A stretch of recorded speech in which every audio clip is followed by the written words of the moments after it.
Hello, and welcome back to Baby Elias's Stories.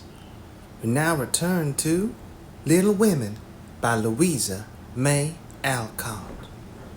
Part 2, Chapter 27, Literary Lessons.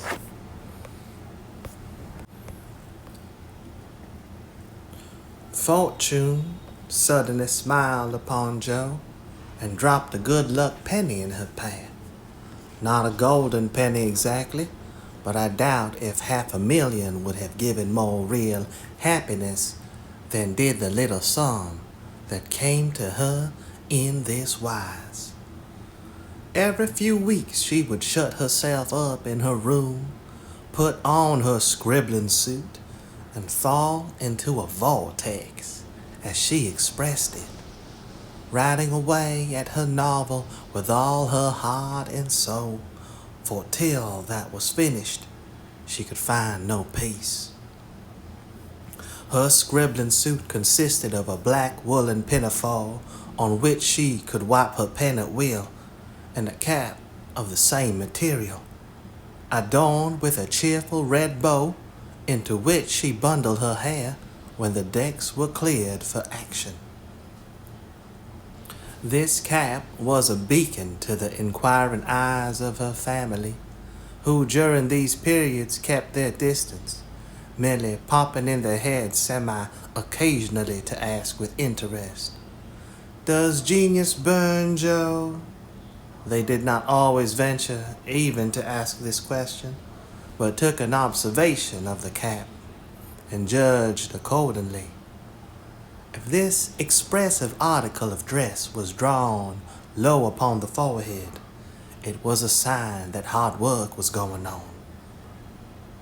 In exciting moments, it was pushed rascally askew, and when despair seized the author, it was plucked wholly off and cast upon the floor. At such times, the intruder silently withdrew, and not until the red bow was seen gaily erect upon the gifted brow did anyone dare address Jo.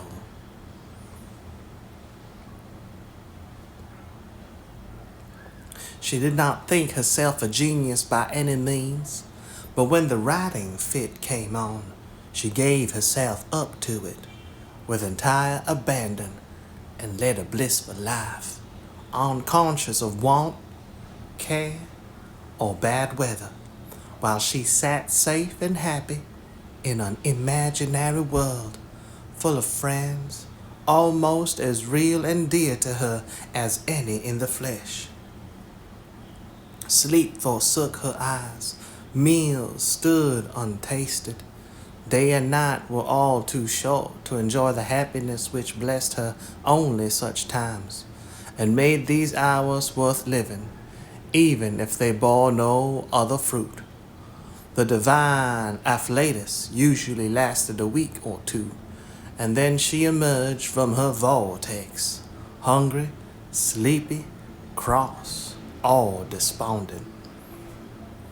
She was just recovering from one of these attacks when she was prevailed upon to escort Miss Crocker to a lecture, and in return for her virtue was rewarded with a new idea. It was a people's course, the lecture on the pyramids, and Jo rather wondered at the choice of such a subject for such an audience. And Jo rather wondered at the choice of such a subject for such an audience, but took it for granted that some great social evil would be remedied, or some great want supplied, by unfolding the glories of the pharaohs to an audience whose thoughts were busy with the price of coal and flour, and whose lives were spent in trying to solve harder riddles than that of the Sphinx. They were early, and while Miss Crocker set the heel of her stocking, Jo amused herself by examining the faces of the people who occupied the seat with them. On her left were two matrons with massive foreheads and bonnets to match, discussing women's rights and making tatting. Beyond sat a pair of humble lovers, artlessly holding each other by the hand, and a somber spinster eating peppermints out of a paper bag, and an old gentleman taking his preparatory nap behind a yellow bandana. On her right, her only neighbor was a studious-looking lad absorbed in a newspaper. It was a pictorial sheet, and Joe examined the work of art nearest her, idly wondering what fortuitous concatenation of circumstances. Concatenation, a series of interconnected things or events. Joe examined the work of art nearest her, idly wondering what fortuitous concatenation of circumstances needed the melodramatic illustration of an Indian in full war costume tumbling over a precipice with a wolf at his throat, while two infuriated young gentlemen with unnaturally small feet and big eyes were stabbing each other close by, and a disheveled female was flying away in the background with her mouth wide open. Pausing to turn a page, the lad saw her looking and, with a boyish good nature, offered half of his paper, saying bluntly, "Want to read it? That's a first-rate story." Joe accepted it with a smile, for she had never outgrown her liking for lads, and soon found herself involved in the usual labyrinth of love, mystery, and murder, for the story belonged to that class of light literature in which the passions have a holiday, and when the author's invention fails, a grand catastrophe clears the stage of one half the dramatis personae, leaving the other half to exult over their downfall. "Prime, isn't it?" asked the boy, as her eye went down the last paragraph of her portion. "I think you and I could do as well as that if we tried," returned Joe, amused at his admiration of the trash. I should think I was a pretty lucky chap if I could.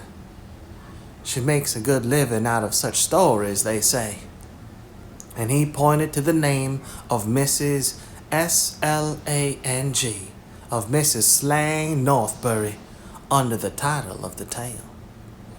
"Do you know her?" asked Joe, with sudden interest. "No, but I read all her pieces, and I know a fellow who works in the office where this paper is printed." "Do you say she makes a good living out of stories like this?" And Joe looked more respectfully at the agitated group and thickly sprinkled exclamation points that adorned the page. "Guess she does. She knows just what folks like and gets paid well for writing it." Here the lecture began, but Joe heard very little of it, for while Professor Sands was prosing away about Belzoni, Cheops, Scarabei, and hieroglyphics, she was covertly taking down the address of the paper and boldly resolving to try for the $100 prize offered in its columns for a sensational story. By the time the lecture ended and the audience awoke, she had built up a splendid fortune for herself. Not the first founded on paper, and was already deep in the concoction of her story, being unable to decide whether the duel should come before the elopement or after the murder. She said nothing of a plan at home, but fell to work next day, much to the disquiet of her mother, who always looked a little anxious when genius took to burning. Joe had never tried this style before, contenting herself with very mild romances for the spread eagle. Her experience and miscellaneous reading were of service now, for they gave her some idea of dramatic effect, and supplied plot language, and costumes. Her story was as full of desperation and despair as her limited acquaintance with those uncomfortable emotions enabled her to make it. And having located it in Lisbon, she wound up with an earthquake as a striking and appropriate denouement. Denouement. Denouement. Denouement, the final part of a play, movie, or narrative in which the strands of the plot are drawn together and matters are explained or resolved. Denouement, finale or outcome. And having located it in Lisbon, she wound up with an earthquake as a striking and appropriate denouement. The manuscript was privately dispatched, accompanied by a note modestly saying that if the tale didn't get the prize, which the writer hardly dared expect, she would be very glad to receive any sum it might be considered worth. 6 weeks is a long time to wait, and a still longer time for a girl to keep a secret. But Jo did both, and was just beginning to give up all hope of ever seeing her manuscript again, when a letter arrived which almost took her breath away. For on opening it, a check for $100 fell into her lap. For a minute she stared at it as if it had been a snake. Then she read her letter and began to cry. If the amiable gentleman who wrote that kindly note could have known what intense happiness he was giving a fellow creature, I think he would devote his leisure hours, if he has any, to that amusement. For Jo valued the letter more than the money because it was encouraging, and after years of effort it was so pleasant to find that she had learned to do something, though it was only to write a sensation story. A prouder young woman was seldom seen than she, when having composed herself, she electrified the family by appearing before them with the letter in one hand and the check in the other, announcing that she had won the prize. Of course, there was a great jubilee, and when the story came, everyone read and praised it, though after her father had told her that the language was good, the romance fresh and hearty, and the tragedy quite thrilling, he shook his head and said in his unworldly way, "You can do better than this, Jo. Aim at the highest, and never mind the money." "I think the money is the best part of it. What will you do with such a fortune?" asked Amy, regarding the magic slip of paper with a reverential eye. "Send Beth and Mother to the seaside for a month or 2, answered Jo promptly. To the seaside they went after much discussion, and though Beth didn't come home as plump and rosy as could be desired, she was much better, while Mrs. March declared she felt 10 years younger. So Jo was satisfied with the investment of her prize money and fell to work with a cheery spirit, bent on earning more of those delightful checks. She did earn several that year, and began to feel herself a power in the house, for by the magic of her pen, her rubbish turned into comforts for them all. The Duke's daughter paid the butcher's bill, a phantom hand put down the new carpet, and the curse of the Coventries proved the blessing of the Marches in the way of groceries and gowns. Wealth is certainly a most desirable thing, but poverty has its sunny side, and one of the sweet uses of adversity is the genuine satisfaction which comes from hearty work of head or hand. And to the inspiration of necessity, we owe half the wise, beautiful, and useful blessings of the world. Jo enjoyed a taste of this satisfaction and ceased to envy richer girls, taking great comfort in the knowledge that she could supply her own wants and need ask no one for a penny. Little notice was taken of her stories, but they found a market, and encouraged by this fact, she resolved to make a bold stroke for fame and fortune. Having copied her novel for the 4th time, read it to all her confidential friends, and submitted it with fear and trembling to 3 publishers, she at last disposed of it, on condition that she would cut it down 1/3 and omit all the parts which she peculiarly admired. Now I must either bundle it back in to my tin kitchen to mold, pay for printing it myself, or chop it up to suit purchasers and get what I can for it. Fame is a very good thing to have in the house, but cash is more convenient. So I wish to take the sense of the meeting on this important subject, said Joe, calling a family council. Don't spoil your book, my girl, for there is more in it than you know, and the idea is well worked out. Let it wait and ripen, was her father's advice, and he practiced what he preached, having waited patiently 30 years for fruit of his own to ripen, and being in no haste to gather it even now when it was sweet and mellow. It seems to me that Joe will profit more by taking the trial than by waiting, said Mrs. March. Criticism is the best test of such work, for it will show her both unsuspected merits and faults, and help her to do better next time. We are too partial, but the praise and blame of outsiders will prove useful, even if she gets but little money. Yes, said Joe, knitting her eyebrows. That's just it. I've been fussing over the thing so long I really don't know whether it's good, bad, or indifferent. It will be a great help to have cool, impartial persons take a look at it and tell me what they think of it. I wouldn't leave a word out of it. You'll spoil it if you do, for the interest of the story is more in the minds than in the actions of the people, and it will be all muddled if you don't explain as you go on, said Meg, who firmly believed that this book was the most remarkable novel ever written.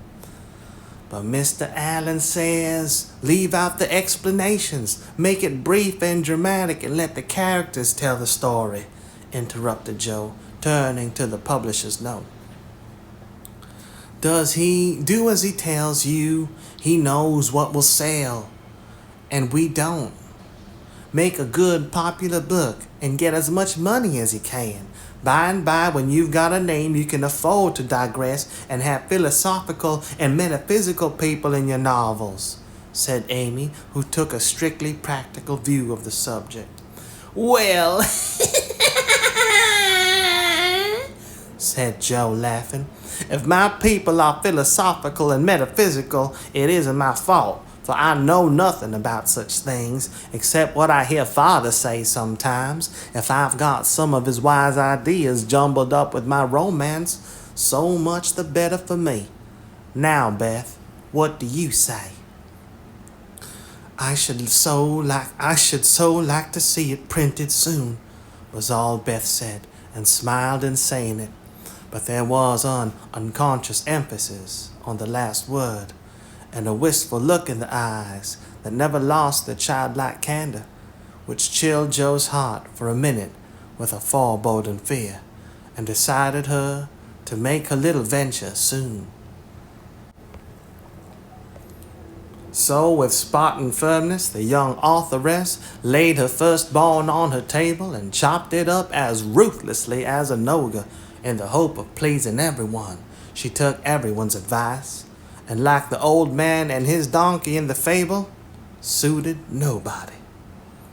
Her father liked the metaphysical streak which had unconsciously got into it, so that was allowed to remain, though she had her doubts about it.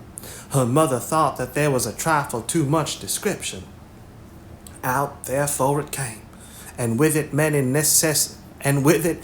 necessary links in the story. Meg admired the tragedy, so Joe piled up the agony to suit her, while Amy objected to the fun, and with the best intentions in life, Joe quenched the sprightly scenes which relieved the somber character of the story.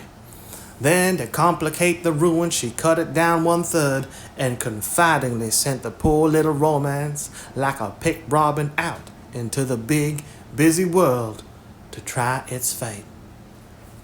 Well, it was printed and she got $300 for it. Likewise, plenty of praise and blame, both so much greater than she expected that she was thrown into a state of bewilderment from which it took her some time to recover. You said, Mother, that criticism would help me, but how can it when it's so contradictory that I don't know whether I've written a promising book or broken all the 10 Commandments? Cried poor Joe, turning over a heap of notices, the perusal of which filled her with pride and joy 1 minute, wrath and dismay the next. This man says, an exquisite book full of truth, beauty, and earnest.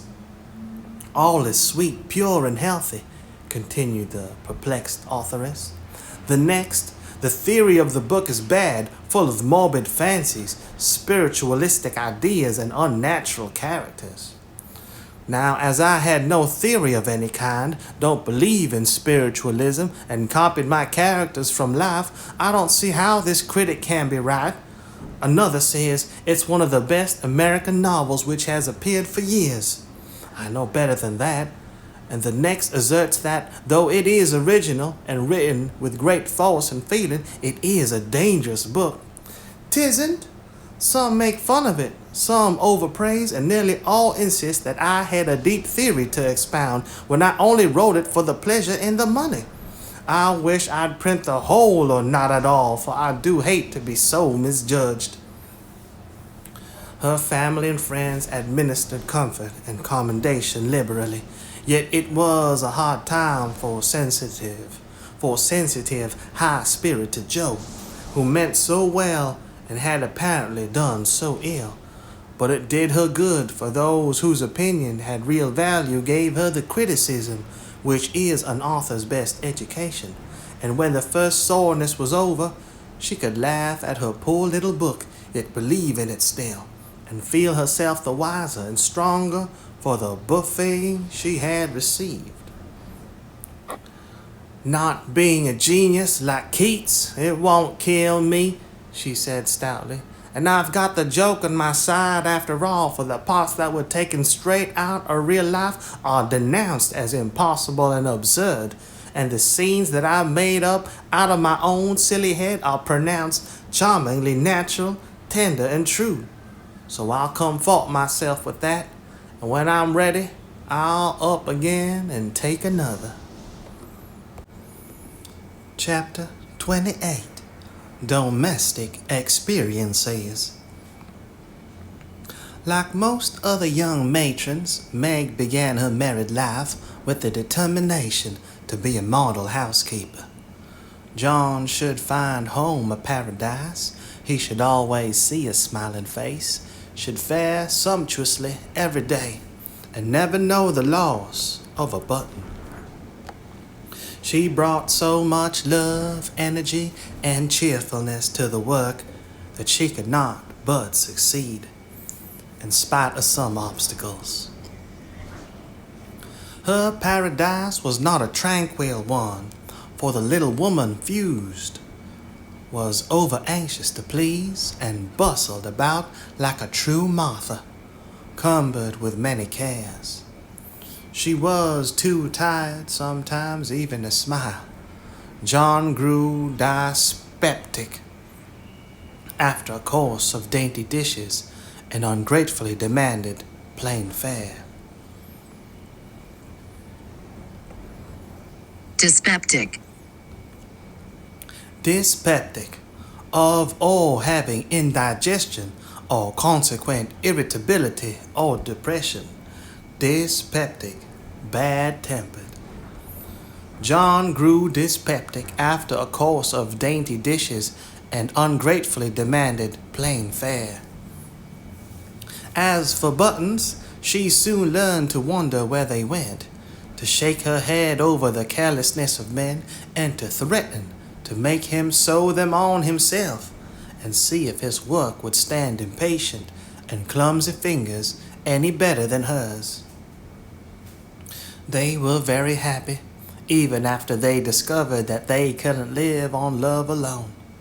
John did not find Meg's beauty diminished, though she beamed at him from behind the familiar coffee pot. Nor did Meg miss any of the romance from the daily parting, when her husband followed up his kiss with a tender inquiry. "Shall I send some veal or mutton for dinner, darling?" The little house ceased to be a glorified bower, but it became a home, and the young couple soon felt that it was a change for the better. At first they played keep house and frolicked over it like children. Then John took steadily to business, feeling the cares of the head of a family upon his shoulders. And Meg laid by her cambric wrappers, put on a big apron, and fell to work, as before said, with more energy than discretion. While the cooking mania lasted, she went through Mrs. Cornelius's recipe book as if it were a mathematical exercise, working out the problems with patience and care. Sometimes her family were invited in to help eat up a too bounteous feast of successes, or Lottie would be privately dispatched with a batch of failures, which were to be concealed from all eyes in the convenient stomachs of the little Hummels. An evening with John over the account books usually produced a temporary lull in the culinary enthusiasm, and a frugal fit would ensue, during which the poor man was put through a course of bread pudding, hash, and warmed over coffee, which tried his soul, although he bore it with praiseworthy fortitude. Before the golden mean was found, however, Meg added to her domestic possessions what young couples seldom get on long without: a family jar. Fired a with housewifely wish to see her storeroom stocked with homemade preserves, she undertook to put up her own currant jelly. John was requested to order home a dozen or so of little pots and an extra quantity of sugar, for their own currants were ripe and were to be attended to at once. As John firmly believed that my wife was equal to anything, and took a natural pride in her skill, he resolved that she should be gratified, and their only crop of fruit laid by in a most pleasing form for winter use. Home came 4 dozen delightful little pots, half a barrel of sugar, and a small boy to pick the currants for her, with her pretty hair tucked into a little cap, arms bare to the elbow, and a checked apron, which had a coquettish look in spite of the bib. The young housewife fell to work, feeling no doubts about her success, for hadn't she seen Hannah do it hundreds of times?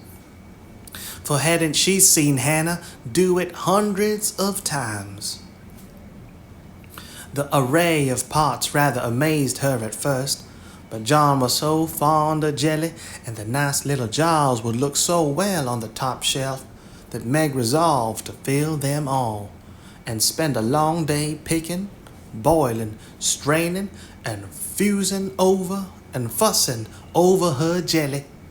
She did her best. She asked advice of Mrs. Cornelius. She racked her brain to remember what Hannah did that she left undone. She reboiled, resugared, and restrained, but that dreadful stuff wouldn't gel. She longed to run home, bib and all, and ask Mother to lend her a hand. But John and she had agreed that they would never annoy anyone with their private worries, experiments, or quarrels.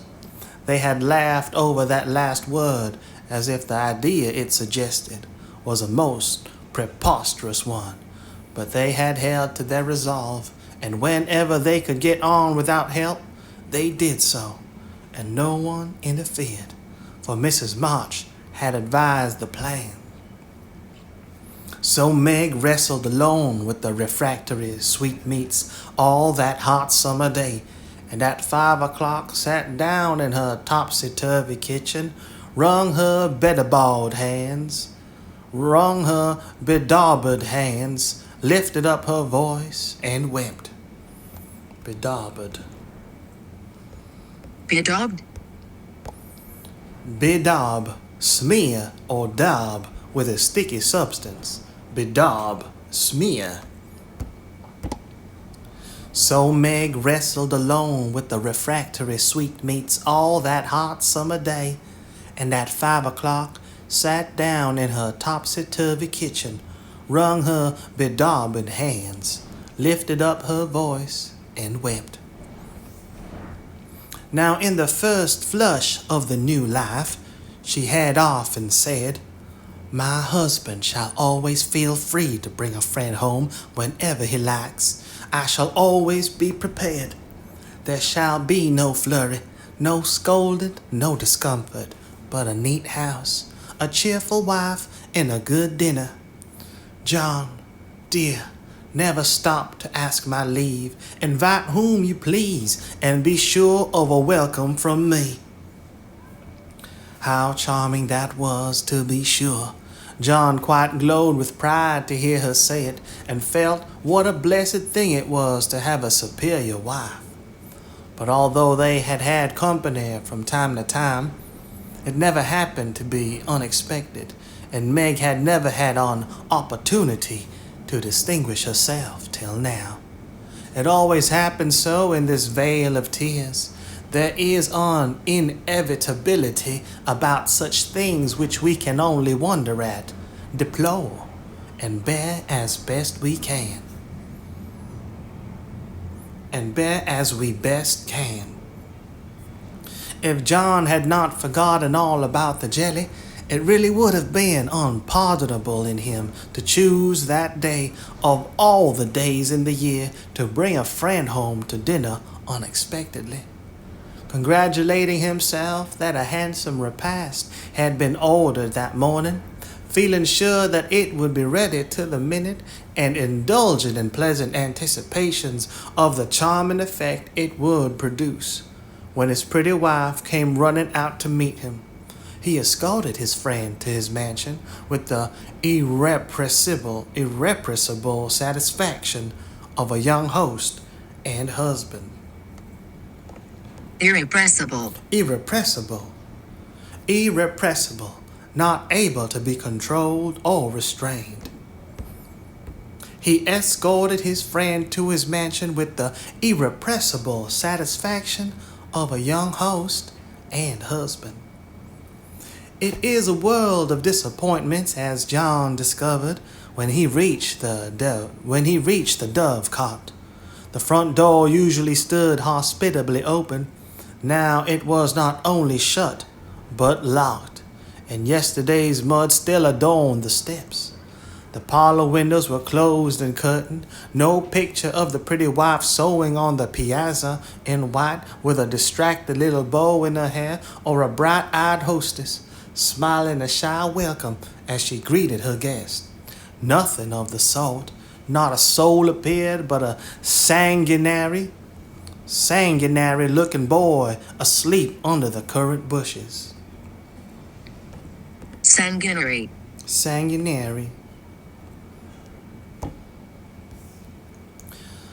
"I'm afraid something has happened.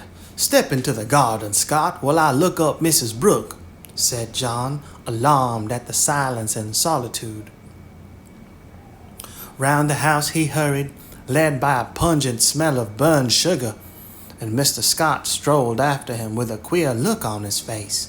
He paused discreetly at a distance when Brooke disappeared, but he could both see and hear, and being a bachelor, enjoyed the prospect mightily. In the kitchen reigned confusion and despair. One edition of jelly was trickled from pot to pot, another lay upon the floor, and a third was burning gaily on the stove. Lottie, with Teutonic phlegm, was calmly eating bread and currant wine, for the jelly was still in a hopelessly liquid state, while Mrs. Brooke, with her apron over her head, sat sobbing dismally. "My dearest girl, what is the matter?"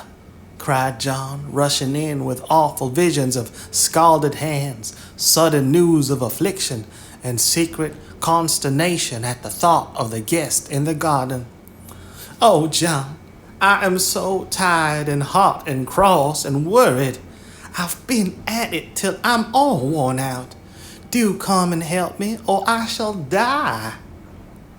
And the exhausted housewife cast herself upon his breast, giving him a sweet welcome in every sense of the word, for her pinafore had been baptized at the same time as the floor. "What worries you, dear? Has anything dreadful happened?" asked the anxious John, tenderly kissing the crown of the little cap, which was all askew. "Yes," sobbed Meg despairingly. "Tell me quick, then. Don't cry. I can bear anything better than that. Out with it, love." The jelly won't gel, and I don't know what to do." John Brooke laughed. Then, as he never dared to laugh afterward, and the derisive Scot smiled involuntarily as he heard the hearty peal, which put the finishing stroke to poor Meg's woes. "Is that all? Flay it out of the window, and don't bother any more about it. I'll buy you quarts if you want it, but for heaven's sake, don't have hysterics, for I've brought Jack Scott home to dinner and—" John got no further, for Meg cast him off, and clasped her hands with a tragic gesture as she fell into a chair, exclaiming in a tone of mingled indignation, reproach, and dismay, "A man to dinner and everything in a mess? John Brooke, how could you do such a thing?" "Hush, he's in the garden. I forgot the confounded jelly, but I can't be helped now," said John, surveying the prospect with an anxious eye. "You ought to have sent word or told me this morning.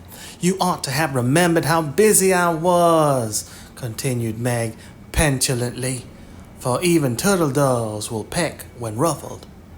I didn't know it this morning, and there was no time to send word, for I met him on the way out. I never thought of asking leave when you have always told me to do as I liked. I never tried it before, and hang me if I ever do again," added John with an aggrieved air. "I should hope not. Take him away at once. I can't see him. There isn't any dinner." "Well, I like that. Where's the beef and vegetables I sent home, and the pudding you promised?" cried John, rushing to the larder. "I hadn't had time to cook anything. I meant to dine at Mother's. I'm so sorry, but I was so busy." And Meg's tears began again. John was a mild man, but he was human. And after a long day's work, to come home tired, hungry, and hopeful, to find a chaotic house, an empty table, and a cross wife was not exactly conducive to repose of mind or manner. He restrained himself, however, and the little squall would have blown over, but for one unlucky word. "It's a scrape, I acknowledge, but if you will lend a hand, we'll pull through and have a good time yet.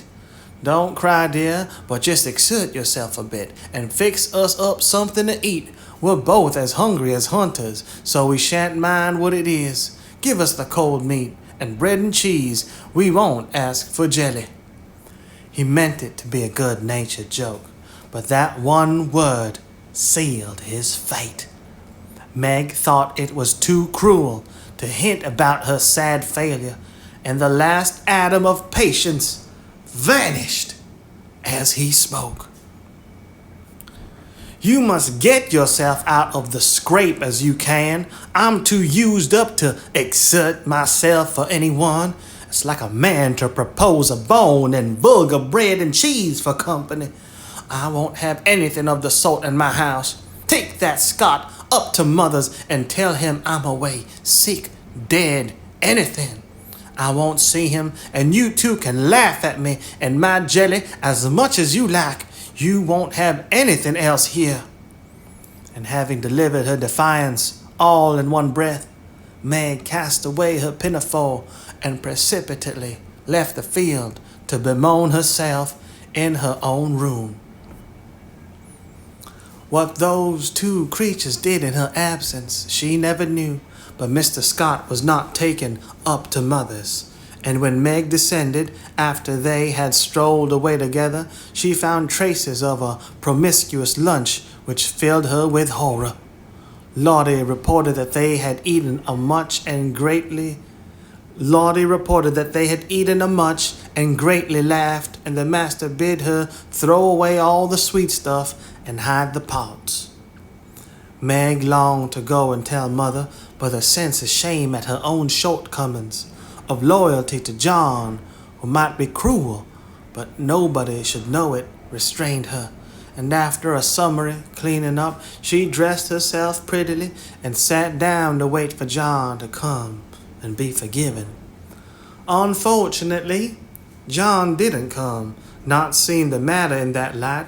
He had carried it off as a good joke with Scott, excused his little wife as well as he could, and played the host so hospitably that his friend enjoyed the impromptu dinner and promised to come again. But John was angry, though he did not show it. He felt that Meg had deserted him in his hour of need. It wasn't fair to tell a man to bring folks home any time with perfect freedom, and when he took you at your word, to flame up and blame him and leave him in the lurch to be laughed at or pitied. No, by George, it wasn't, and Meg must know it. He had fumed inwardly during the feast, but when the flurry was over and he strolled home after seeing Scott off, a milder mood came over him. Poor little thing.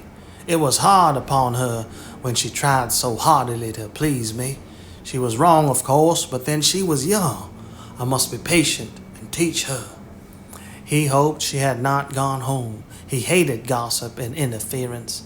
For a minute he was ruffled again at the mere thought of it, and then the fear that Meg would cry herself sick softened his heart and sent him on at a quicker pace, resolving to be calm and kind, but firm, quiet, firm, and show her where she had failed in her duty to her spouse. Meg likewise resolved to be calm and kind, but firm, and showed him his duty. She longed to run to meet him and beg pardon and be kissed and comforted as she was sure of being, but of course she did not. She did nothing of the sort, and when she saw John coming, began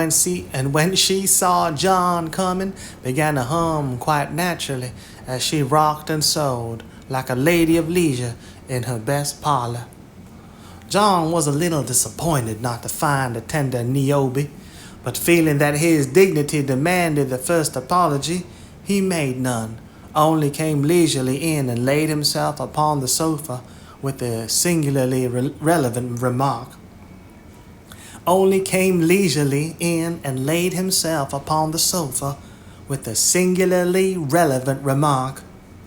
We are going to have a new moon, my dear. I have no objection, was Meg's equally soothing remark. A few other topics of general interest were introduced by Mr. Brooke and wet-blanketed by Mrs. Brooke, and conversation languished. John went to one window, unfolded his paper, and wrapped himself in it, figuratively speaking. Meg went to the other window and sewed as if new rosettes for slippers were among the necessaries of life. Neither spoke. Both looked quite calm and firm, and both felt desperately uncomfortable. Oh dear, thought Meg, married life is very trying and does need infinite patience as well as love, as mother says. The word mother suggested other maternal counsels, given long ago and received with unbelieving protests. John is a good man, but he has his faults, and you must learn to see and bear with them, remembering your own. He is very decided, but never will be obstinate. If you reason kindly, not oppose impatiently. He is very accurate and particular about the truth, a good trait, though you call him fussy. Never decide him by look or word, Meg, and he will give you the confidence you deserve, the support you need. He has a temper not like ours, one flash and then all over, but the white, still anger that is seldom stirred, but once kindled is hard to quench. Be careful, be very careful not to wake his anger against yourself, for peace and happiness depend on keeping his respect. Watch yourself, be the first to ask pardon if you both err, and guard against the little piques, misunderstandings, and hasty words that often pave the way for bitter sorrow and regret. These words came back to Meg as she sat sewing in the sunset, especially the last. This was the first serious disagreement. Her own hasty speeches sounded both silly and unkind as she recalled them. Her own anger looked childish now, and thoughts of poor John coming home to such a scene quite melted her heart. She glanced at him with tears in her eyes, but he did not see them. She put down her work and got up thinking, I will be the first to say, forgive me. But he did not seem to hear her. She went very slowly across the room, for pride was hard to swallow, and stood by him, but he did not turn his head. For a minute she felt as if she really couldn't do it. Then came the thought, this is the beginning. I'll do my part and have nothing to reproach myself with. And stooping down, she softly kissed her husband on the forehead. Of course that settled it. The penitent kiss was better than a world of words, and John had her on his knee in a minute, saying tenderly, it was too bad to laugh at the poor little jelly pots. Forgive me, dear. I never will again. But he did, oh bless you, yes, hundreds of times, and so did Meg, both declaring that it was the sweetest jelly they ever made, for family peace was preserved in that little family jar. After this, Meg had Mr. Scott to dinner by special invitation, and served him up a pleasant feast without a cooked wife for the first course. On which occasion she was so gay and gracious, and made everything go off so charmingly, that Mr. Scott told John he was a lucky fellow, and shook his head over the hardships of bachelorhood all the way home. In the autumn, new trials and experiences came to Meg. Sally Muffet renewed her friendship, was always running out for a dish of gossip at the little house, or inviting that poor dear to come in and spend the day at the big house. It was pleasant, for in dull weather Meg often felt lonely. All were busy at home, John absent till night, and nothing to do but sew or read or potter about. So it naturally fell out that Meg got into the way of gaiety and gossiping with her friend. Seeing Sally's pretty things made her long for such, and pity herself because she had not got them. Sally was very kind, and often offered her the coveted trifles, but Meg declined them, knowing that John wouldn't like it. And then this foolish little woman went and did what John disliked even worse. She knew her husband's income, and she loved to feel that he trusted her, not only with his happiness, but what some men seem to value more, his money. She knew where it was free to take what she liked, and all he asked was that she should keep account of every penny, pay bills once a month, and remember that she was a poor man's wife. Till now she had done well, been prudent and exact, kept her little account books neatly, and showed them to him monthly without fear. But that autumn the serpent got into Meg's paradise, and tempted her like many a modern Eve, not with apples, but with dress. Meg didn't like to be pitied and made to feel poor. It irritated her, but she was ashamed to confess it. And now and then she tried to console herself by buying something pretty so that Sally needn't think she had to economize. She always felt wicked after it, for the pretty things were seldom necessaries, but then they cost so little it wasn't worth worrying about. So the trifles increased unconsciously, and in the shopping excursions she was no longer a passive looker-on. But the trifles cost more than one would imagine, and when she cast up her accounts at the end of the month, the sum total rather scared her. John was busy that month and left the bills to her. The next month he was absent, but the third he had a grand quarterly settling up, and Meg never forgot it. A few days before she had done a dreadful thing, and it weighed upon her conscience. Sally had been buying silks, and Meg longed for a new one, just a handsome light one for parties. Her black silk was so common, and thin things for evening wear were only proper for girls. Aunt March usually gave the sisters a present of $25 apiece at New Year's. That was only a month to wait, and here was a lovely violet silk going at a bargain, and she had the money if she only dared to take it. John always said what was his was hers, but would he think it right to spend not only the prospective 5 and 20, but another 5 and 20 out of the household fund? That was the question. Sally had urged her to do it, had offered to lend the money, and with the best intentions in life, had tempted Meg beyond her strength. In an evil moment, the shopman held up the lovely shimmering folds and said, "A bargain, I assure you, ma'am." She answered, "I'll take it."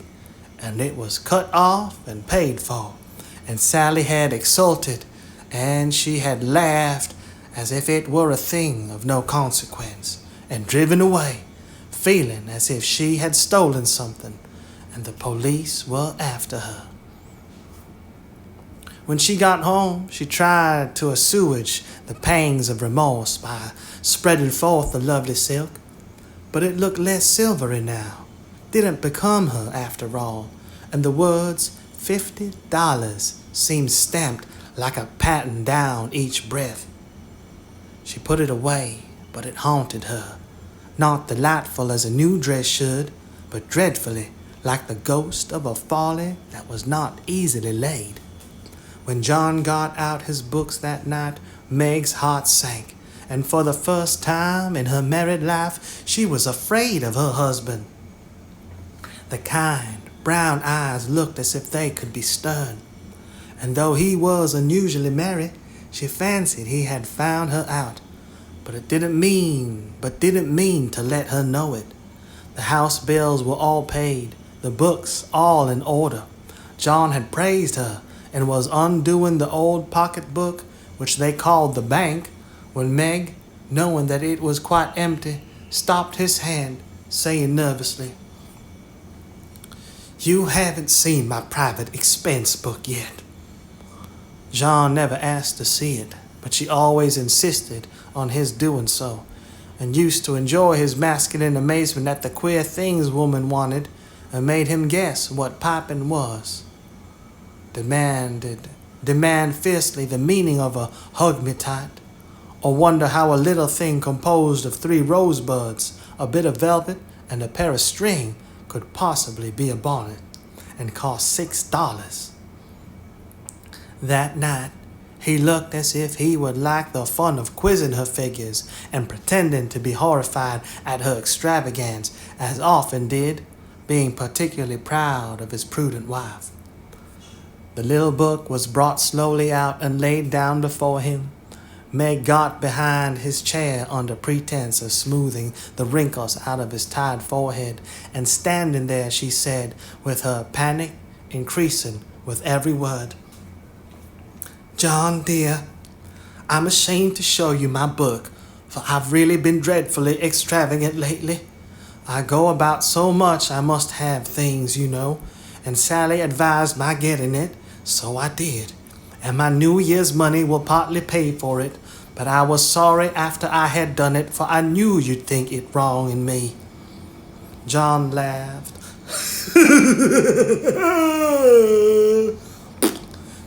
and drew her round beside him, saying good-humoredly, "Don't go and hide. I won't beat you if you have got a pair of killing boots. I'm rather proud of my wife's feet, and don't mind if she does pay $8 or $9 for her boots if they are good ones." That had been one of her last trifles, and John's eye had fallen on it as he spoke. "Oh, what will he say when he comes to that awful $50, thought Meg with a shiver. "It's worse than boots. It's a silk dress," she said, with the calmness of desperation, for she wanted the worst over. "Well, dear, what is the demmed total, as Mr. Mantalini says?"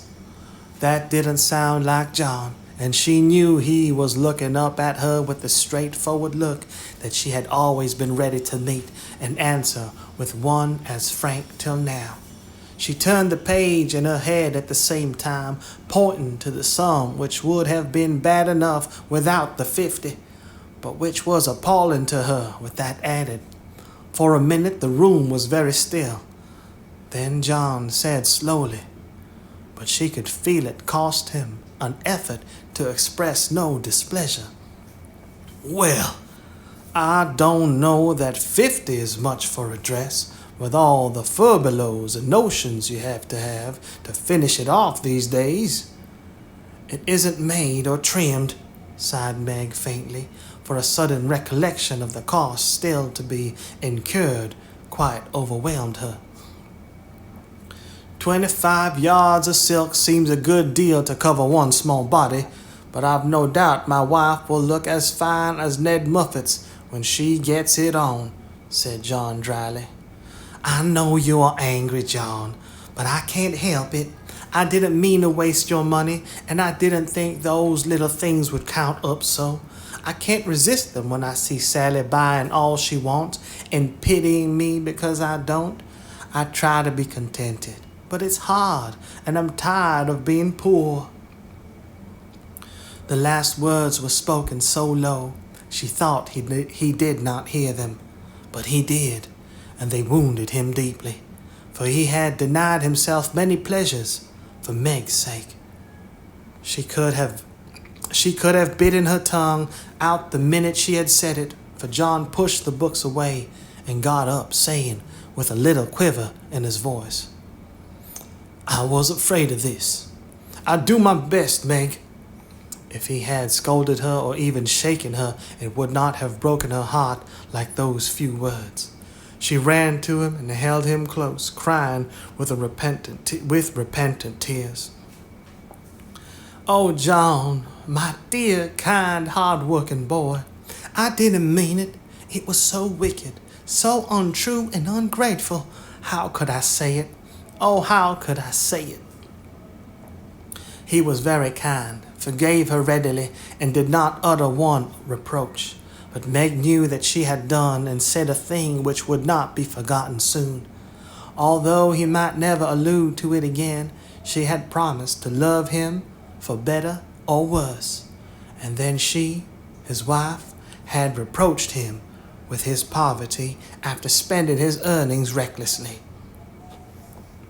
It was dreadful, and the worst of it was John went on so quietly afterward, just as if nothing had happened, except that he stayed in town later and worked at night when she had gone to cry herself to sleep. A week of remorse nearly made Meg sick. and the discovery that John had countermanded the order for his new greatcoat reduced her to a state of despair which was pathetic to behold. He had simply said, in answer to her surprised inquiries as to the change, "I can't afford it, my dear." Meg said no more, but a few minutes after he found her in the hall with her face buried in the old greatcoat, crying as if her heart would break. They had a long talk that night, and Meg learned to love her husband better for his poverty, because it seemed to have made a man of him, gave him the strength and courage to fight his own way, and taught him a tender patience with which to bear and comfort the natural longings of failures of those he loved. Next day, she put her pride in her pocket, went to Sally, told the truth, and asked her to buy the silk as a favor.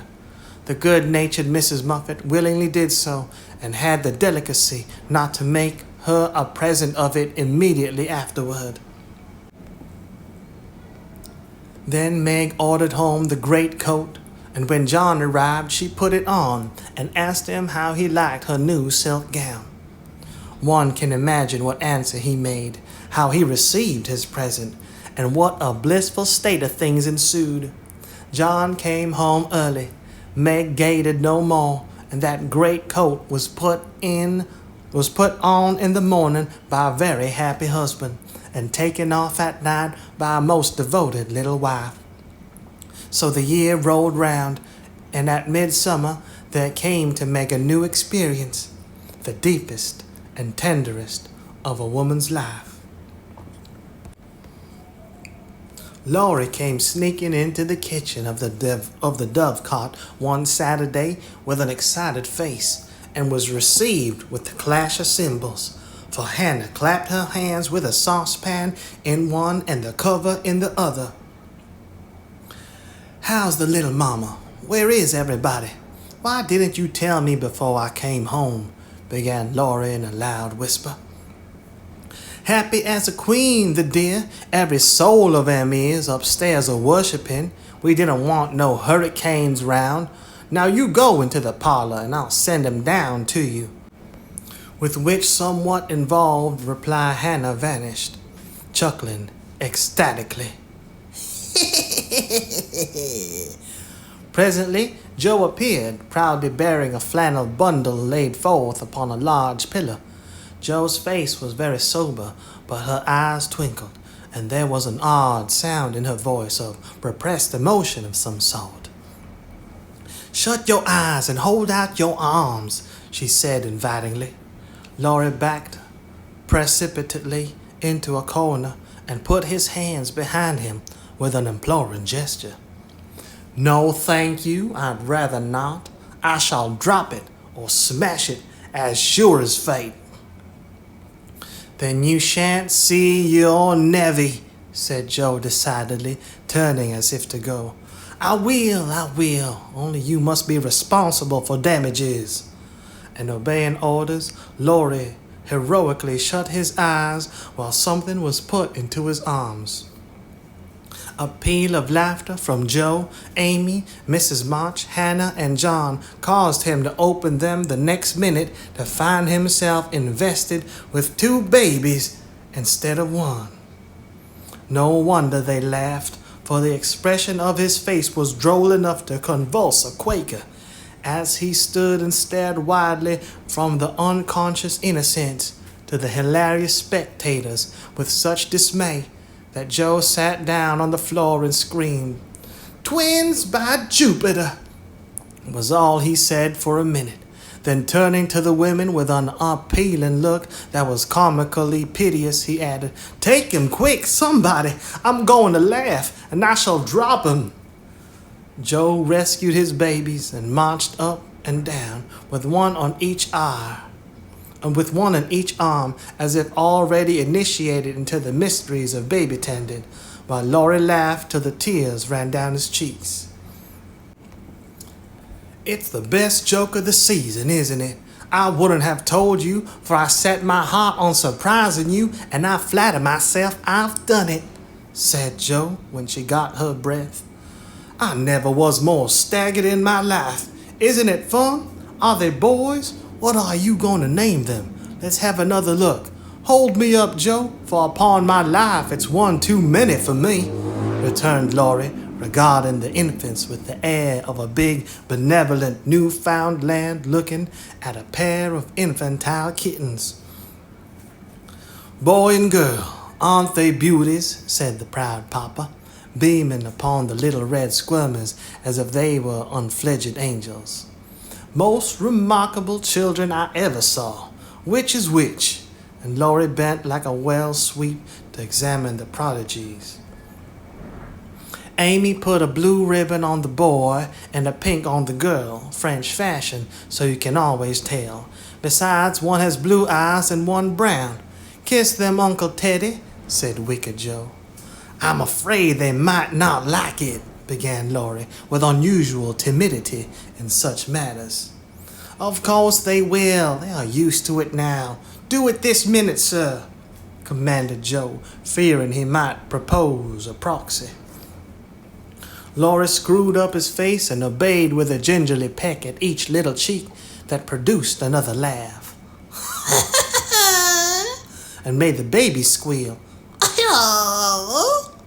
There, I knew they didn't like it. That's the boy. See him kick? He hits out with his fists like a good one. Now then, young Brooke, pitch into a man of your own size, will you?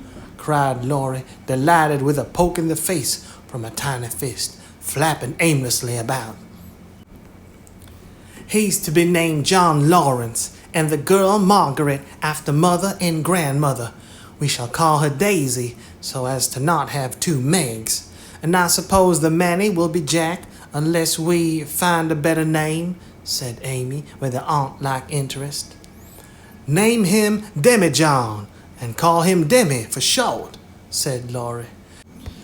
Daisy and Demi, just the thing. I knew Teddy would do it, cried Joe, clapping her hands. Teddy certainly had done it that time, for the babies were Daisy and Demi to the end of the chapter. Chapter 29, Calls. Come, Joe, it's time. For what? You don't mean to say you have forgotten that you promised to make half a dozen calls with me today? I've done a good many rash and foolish things in my life, but I don't think I ever was mad enough to say I'd make 6 calls in one day, when a single one upsets me for a week. Yes, you did. It was a bargain between us.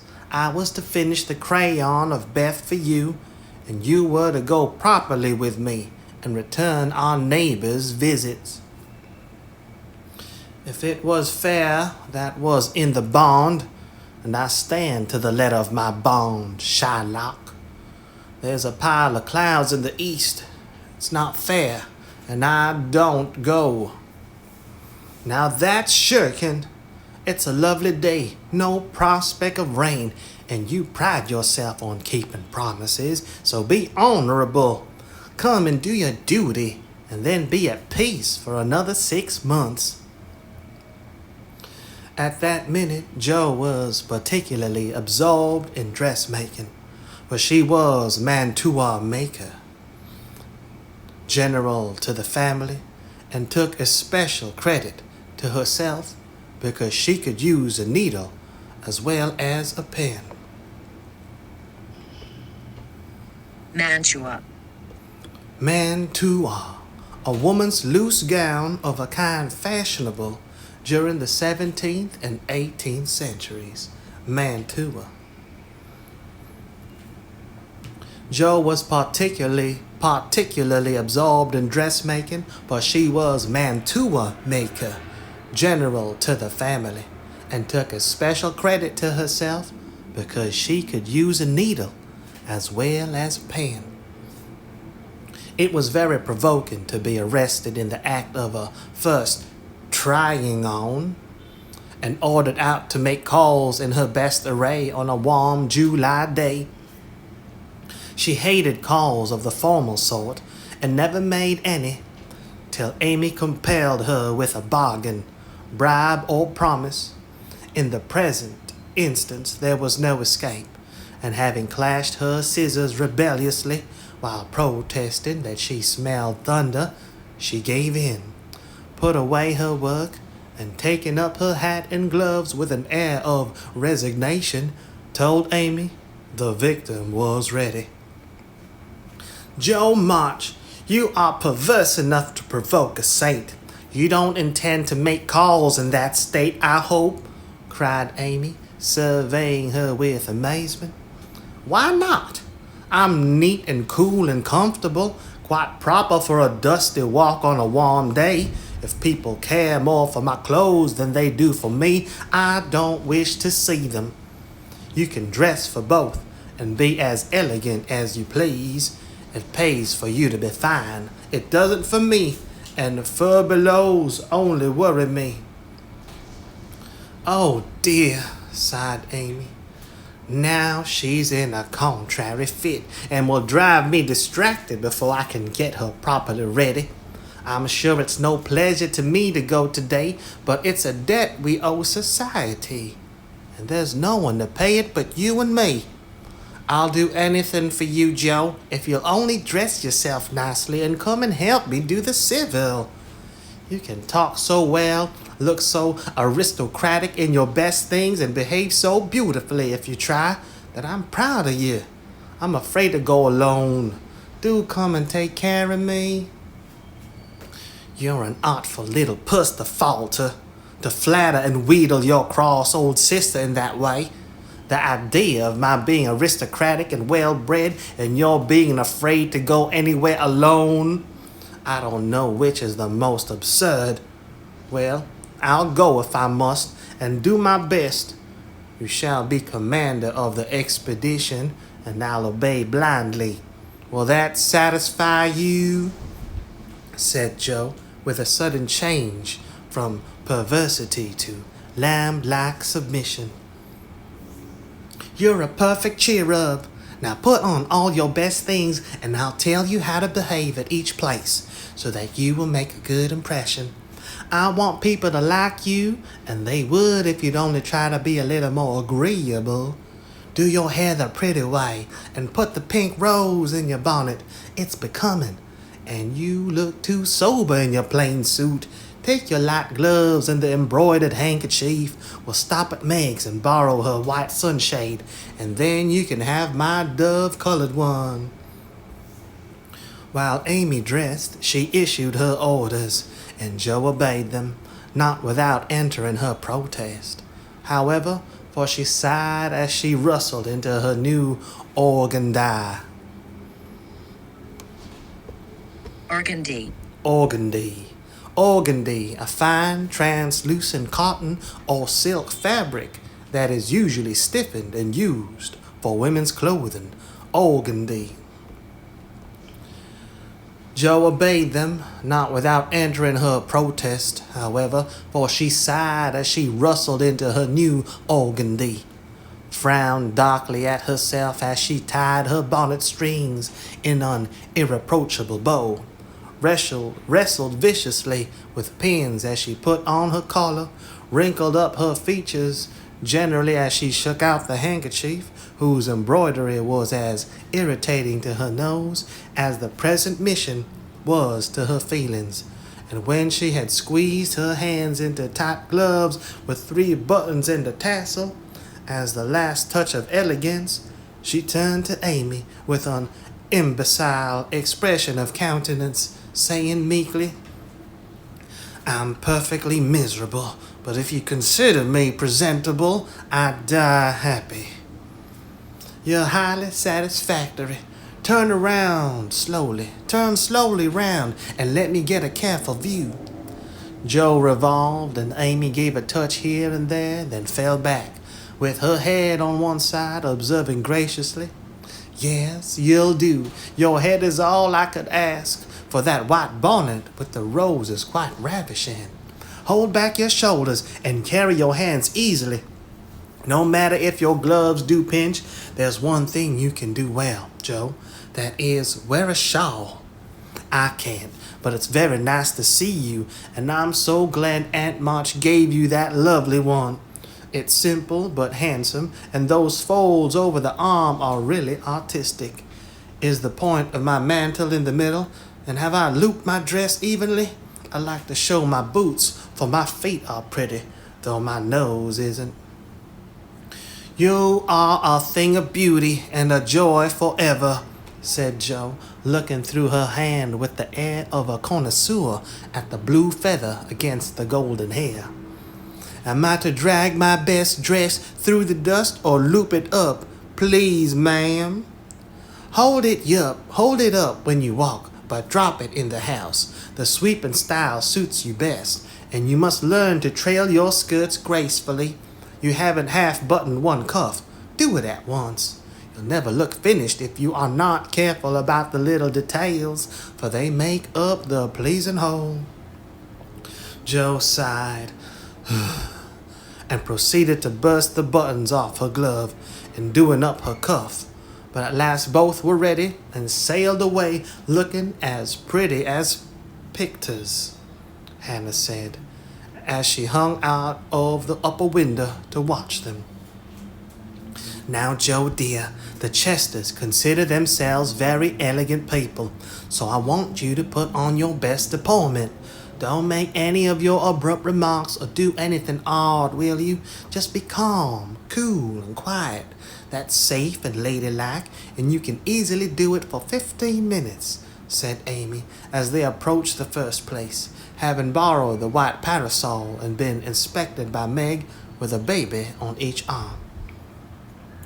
Let me see. Cool, cool, and quiet. Yes, I think I can promise that. I've played the part of a prim young lady on the stage, and now try it off. My powers are great, as you shall see, so be easy in your mind, my child. Amy looked relieved, but Naughty Joe took her at her word, for during the first call she sat with every limb gracefully composed, every fold correctly draped, calm as a summer sea, cool as a snowbank, and as silent as the Sphinx. In vain Mrs. Chester alluded to her charming novel, and the Mrs. Chester introduced parties, picnics, the opera, and the fashions. Each and all were answered by a smile, a bow, and a demure yes or no with the chill on. In vain Amy telegraphed the word talk, tried to draw her out, and administered covert pokes with her foot. Joe sat as if blandly unconscious of it all, with deportment like Maud's face, icily regular, splendidly null. What a hot, uninteresting creature that old Miss March is, was the unfortunately audible remark of one of the ladies as the door closed upon their guest. Joe laughed noiselessly all through the hall, but Amy looked disgusted at the failure of her instructions and very naturally laid the blame upon Joe. How could you mistake me so? I merely meant you to be properly dignified and composed, and you made yourself a perfect stock and stone. Try to be sociable at the Lambs. Gossip as other girls do, and be interested in dress and flirtations and whatever nonsense comes up. They move in the best society and are valuable persons for us to know, and I wouldn't fail to make a good impression there for anything. I'll be agreeable, I'll gossip and giggle and have horrors and raptures over any trifle you like. I rather enjoy this, and now I'll imitate what is called a charming girl. I can do it, for I have May Chester as a model, and I'll improve upon her. See if the Lambs don't say, what a lively nice creature that Joe March is. Amy felt anxious, as well she might, for when Joe turned freakish there was no knowing where she would stop. Amy's face was a study when she saw her sister skim into the next drawing room, kiss all the young ladies with effusion, beam graciously upon the young gentlemen, and join in the chat with a spirit which amazed the beholder. Amy was taken possession of by Mrs. Lamb, with whom she was a favorite, and forced to hear a long account of Lucretia's last attack, while 3 delightful young gentlemen hovered near, waiting for a pause when they might rush in and rescue her. So situated, she was powerless to check Joe, who seemed possessed by a spirit of mischief, and talked away as volubly as the lady. A knot of heads gathered about her, and Amy strained her ears to hear what was going on, for broken sentences filled her with curiosity, and frequent peals of laughter made her wild to share the fun. One may imagine her suffering on overhearing fragments of this sort of conversation. She rides splendidly. Who taught her? No one. She used to practice mounting, holding the reins and sitting straight on an old saddle in a tree. Now she rides anything, for she doesn't know what fear is, and the stableman lets her have horses cheap because she trains them to carry ladies so well. She has such a passion for it. I often tell her if everything else fails, she can be a horsebreaker and get her living so. At this awful speech, Amy contained herself with difficulty, for the impression was being given that she was rather a fast young lady, which was her especial aversion. But what could she do? For the old lady was in the middle of her story, and long before it was done, Joe was off again, make more droll revelations, and committing still more fearful blunders. Yes, Amy was in despair that day, for all the good beasts were gone, and of 3 left, 1 was lame, 1 blind, and the other so bulky that you had to put dirt in his mouth before he would start. Nice animal for a pleasure party, wasn't it? Which did she choose? Asked one of the laughing gentlemen, who enjoyed the subject. None of them. She heard of a young horse at the farmhouse over the river, and though a lady had never ridden him, she resolved to try, because he was handsome and spirited. Her struggles were really pathetic. There was no one to bring the horse to the saddle, so she took the saddle to the horse. My dear creature, she actually rode it over the river, put it on her head, and marched up to the barn to utter amazement of the old man. Did she ride the horse? Oh, of course she did, and had a capital time. I expected to see her brought home in fragments, but she managed him perfectly, and was the life of the party. Well, I call that plucky. And young Mr. Lamb turned an approving glance upon Amy, wondering what his mother could be saying to make the girl look so red and uncomfortable. She was still redder and more uncomfortable a moment after, when a sudden turn in the conversation introduced the subject of dress. One of the young ladies asked Joe where she got the pretty drab hat she wore to the picnic, and stupid Joe, instead of mentioning the place where it was bought 2 years ago, must needs answer with unnecessary frankness. Oh, Amy painted it. You can't buy those soft shades, so we paint ours any color we like. It's a great comfort to have an artistic sister. Isn't that an original idea?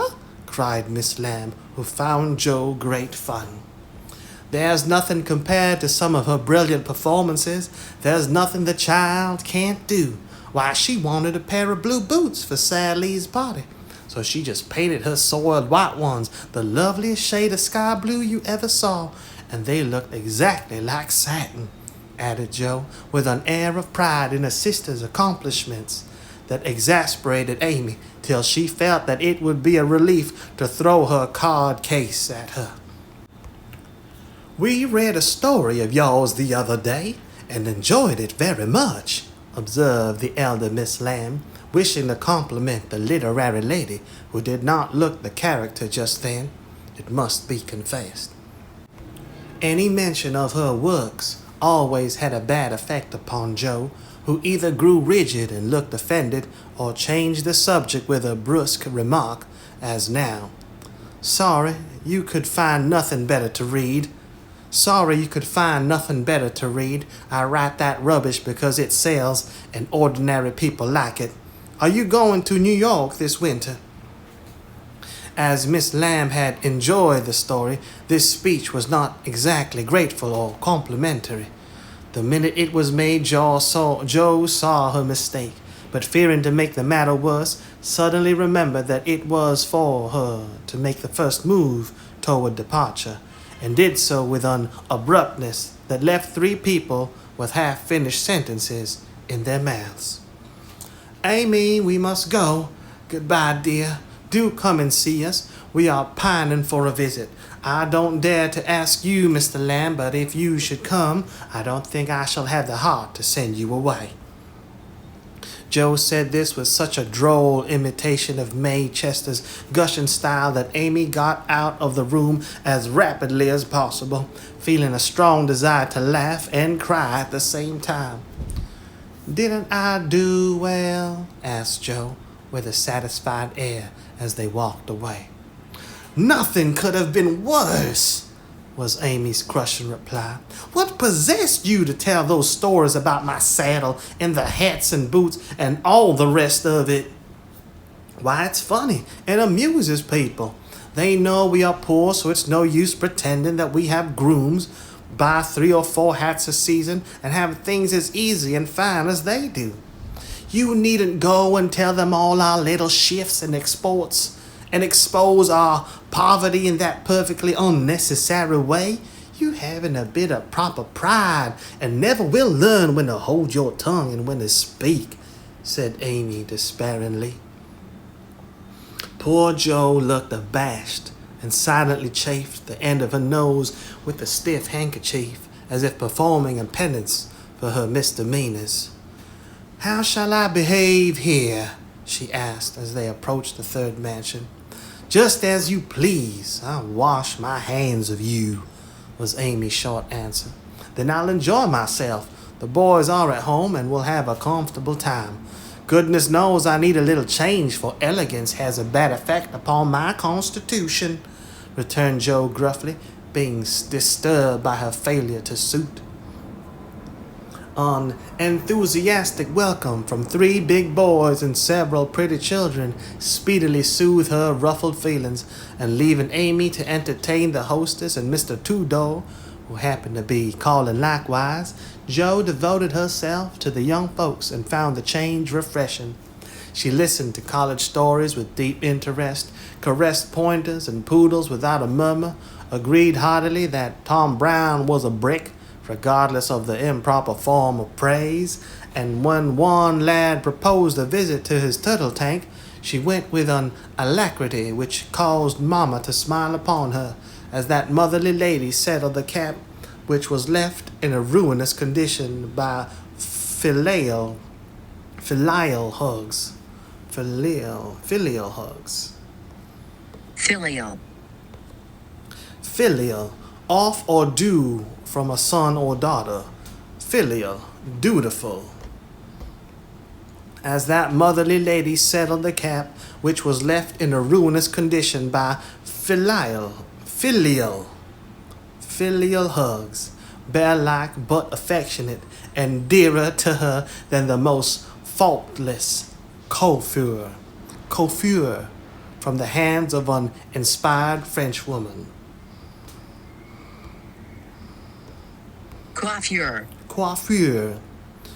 Coiffure, a person's hairstyle, typically an elaborate one. Bear-like but affectionate, and dearer to her than the most faultless coiffure from the hands of an inspired French woman. Leaving her sister to her own devices, Amy proceeded to enjoy herself to her heart's content. Mr. Tudor's uncle had married an English lady who was third cousin to a living lord, and Amy regarded the whole family with great respect. For in spite of her American birth and breeding, she possessed that reverence for titles which haunts the best of us, that unacknowledged loyalty to the early faith in kings, which set the most democratic nation under the sun in ferment at the coming of a royal yellow-haired ladle. Coming of a royal yellow-haired lady some years ago, and which still has something to do with the love the young country bears the old, like that of a big son for an imperious little mother who held him while she could, and let him go with a farewell scolding when he rebelled. But even the satisfaction of talking with a distant connection of the British nobility did not render Amy forgetful of time, and when the proper number of minutes had passed, she reluctantly tore herself from this aristocratic society and looked about for Joe, fervently hoping that her incorrigible sister would not be found in any position which should bring disgrace upon the name of March. It might have been worse, but Amy considered it bad, for Joe sat on the grass with an encampment of boys about her and a dirty-footed dog reposing on the skirt of her state and festival dress as she related one of Laurie's pranks to her admiring audience. One small child was poking turtles with Amy's cherished parasol, a second was eating gingerbread over Joe's best bonnet, and a third playing ball with her gloves. But all were enjoying themselves, and when Joe collected her damaged property to go, her escort accompanied her, begging her to come again. It was such fun to hear about Laurie's locks. Capital boys, aren't they? I feel quite young and brisk again after that, said Joe, strolling along with her hands behind her, partly from habit, partly to conceal the bespattered parasol. "Why do you always avoid Mr. Two-Door?" asked Amy, wisely refraining from any comment upon Joe's dilapidated appearance. "Don't like him. He puts on airs, snubs his sisters, worries his father, and doesn't speak respectfully of his mother. Laurie says he is fast, and I don't consider him a desirable acquaintance, so I let him alone." "You might treat him civilly at least. You gave him a cool nod, and just now you bowed and smiled in the politest way to Tommy Chamberlain, whose father keeps a grocery store. If you had just reversed the nod and the bow, it would have been right," said Amy reprovingly. "No, it wouldn't," returned Joe. "I neither like, respect, nor admire Two-Door, though his grandfather's uncle's nephew's niece was a third cousin to a lord. Tommy is poor and bashful and good and very clever. I think well of him, and like to show that I do, for he is a gentleman in spite of the brown paper parcels." "It's no use trying to argue with you," began Amy. "Not the least, my dear," interrupted Joe. "So let us look amiable and drop a card here, as the kings are evidently out, for which I'm deeply grateful." The family card case having done its duty, the girls walked on, and Joe uttered another thanksgiving on reaching the fifth house, and being told that the young ladies were engaged. "Now let us go home and never mind Aunt March today. We can run down there any time, and it's really a pity to trail through the dust in our best bibs and tuckers when we are tired and cross." "Speak for yourself, if you please.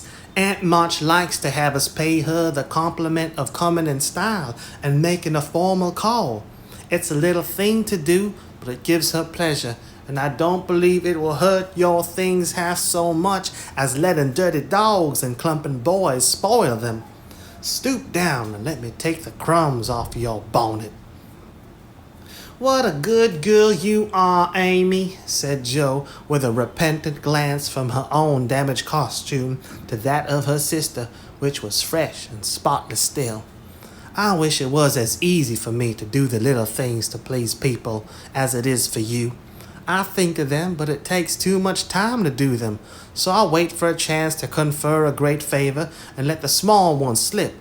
But they tell best in the end, I fancy." Amy smiled and was mollified at once, saying with a maternal air, "Women should learn to be agreeable, particularly poor ones, for they have no other way of repaying the kindnesses they receive. If you'd remember that and practice it, you'd be better like than I am, because there is more of you. I'm a crotchety old thing and always shall be, but I'm willing to own that you are right, only it's easier for me to risk my life for a person than to be pleasant to him when I don't feel like it. It's a great misfortune to have such strong likes and dislikes, isn't it? It's a greater not to be able to hide them. I don't mind saying that I don't approve of Tudor any more than you do, but I'm not called upon to tell him so. Neither are you, and there is no use in making yourself disagreeable because he is. But I think girls ought to show when they disapprove of young men, and how can they do it except by their manners? Preaching does not do any good, as I know to my sorrow, since I've had Teddy to manage. But there are many little ways in which I can influence him without a word, and I say we ought to do it to others if we can. Teddy is a remarkable boy, and can't be taken as a sample of other boys, said Amy in a tone of solemn conviction, which would have convulsed the remarkable boy if he had heard it. If we were belles, or women of wealth and position, we might do something, perhaps. But for us to frown at one set of young gentlemen because we don't approve of them, and smile upon another set because we do, wouldn't have a particle of effect. And we should only be considered odd and puritanical.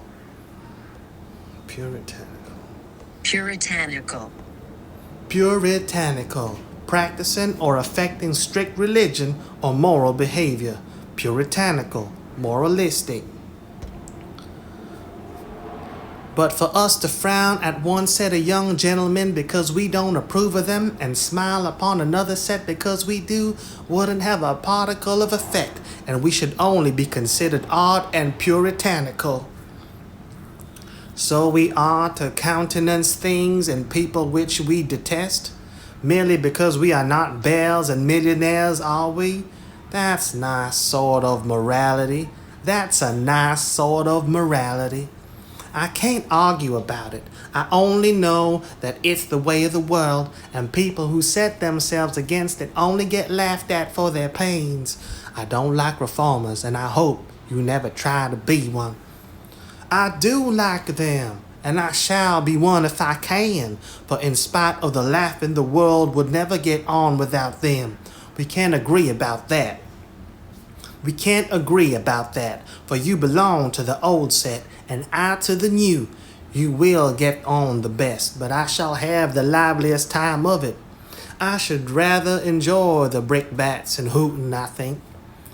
Well, compose yourself now, and don't worry, Aunt, with your new ideas. I'll try not to, but I'm always possessed to burst out with some particularly blunt speech or revolutionary sentiment before her. It's my doom, and I can't help it. They found Aunt Carol with the old lady, both absorbed in some very interesting subject, but they dropped it as the girls came in, with a conscious look which betrayed that they had been talking about their nieces. Joe was not in a good humor, and the perverse fit returned. But Amy, who had virtuously done her duty, kept her temper and pleased everybody, was in a most angelic frame of mind.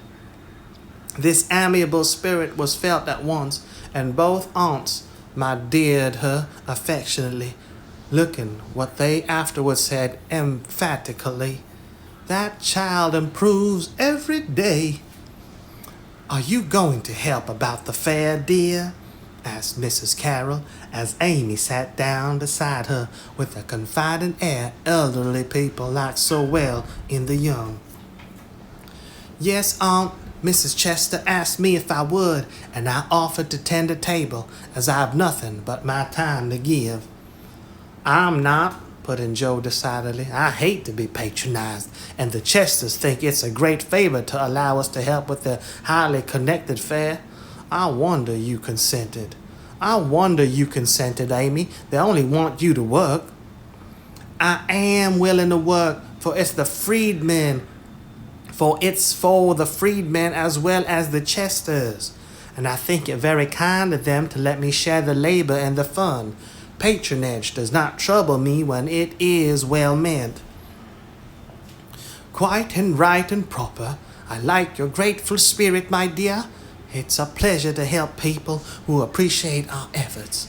Some do not, and that is trying, observed Aunt March, looking over her spectacles at Joe, who sat apart, rocking herself with a somewhat morose expression.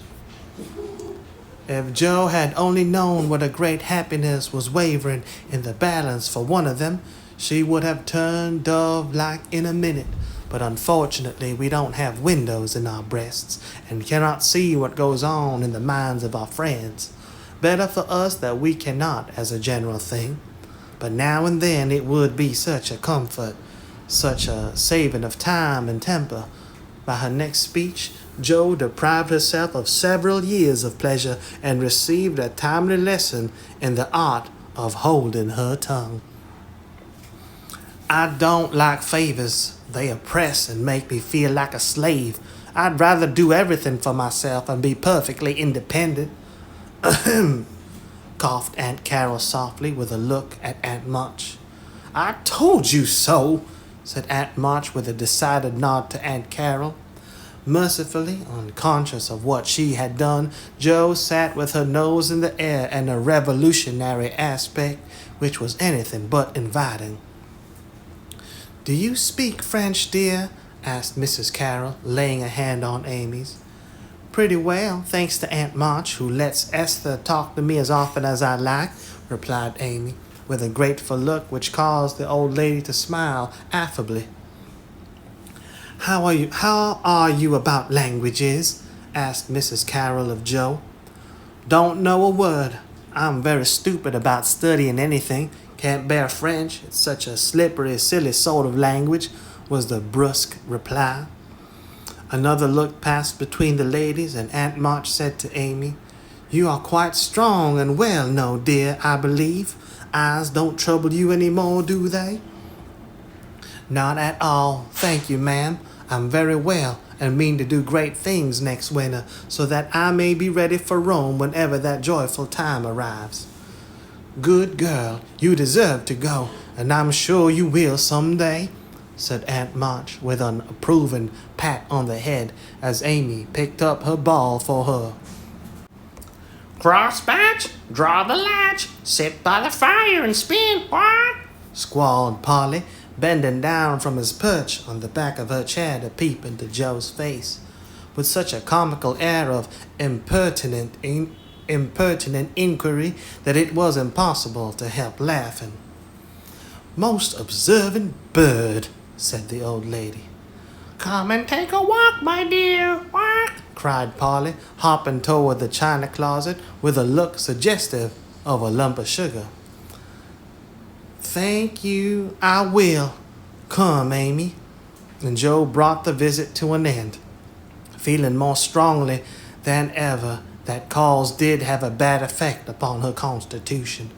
She shook hands in a gentlemanly manner, but Amy kissed both the aunts, and the girls departed, leaving behind them the impression of shadow and sunshine, which impression caused Aunt March to say as they vanished, You'd better do it, Mary. I'll supply the money. And Aunt Carol to reply decidedly, I certainly will, if her father and mother consent.